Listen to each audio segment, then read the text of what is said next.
Permintaan adalah jumlah barang atau jasa yang diinginkan dan mampu dibeli oleh konsumen pada berbagai tingkat harga dalam jangka waktu tertentu.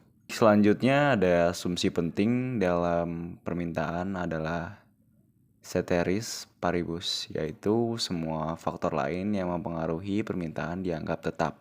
Selanjutnya hukum permintaan menyatakan bahwa semakin rendah harga barang, maka semakin banyak permintaan terhadap barang tersebut. Sebaliknya, semakin tinggi harga, maka semakin dikit juga permintaannya.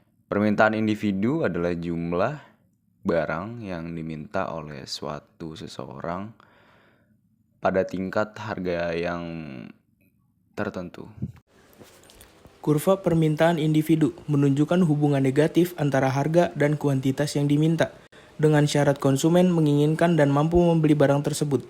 Permintaan pasar. Permintaan pasar adalah total permintaan dari semua konsumen individu di pasar. Semakin banyak konsumen yang tersedia, semakin besar permintaan pasar. Kurva permintaan. Kurva permintaan adalah kurva yang menunjukkan hubungan antara harga dan kuantitas yang diminta.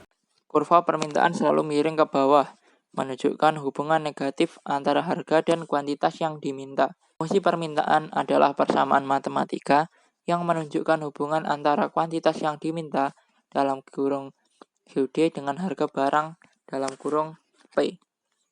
Fungsi permintaan dapat digunakan untuk memprediksi kuantitas yang diminta pada berbagai tingkat harga. Faktor-faktor yang mempengaruhi permintaan ialah pendapatan konsumen. Nah, pendapatan konsumen yang tinggi biasanya menyebabkan permintaan yang tinggi untuk barang normal. Sedangkan pendapatan yang tinggi dapat menyebabkan permintaan yang rendah untuk barang inferior.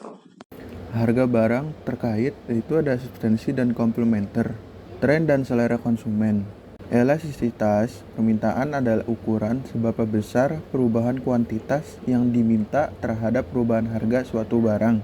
Jenis elastisitas permintaan.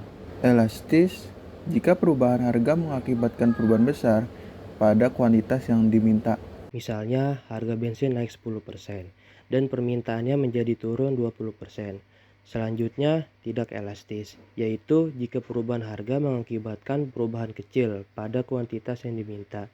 Misalnya, harga garam naik 10% dan permintaannya turun hanya 1%.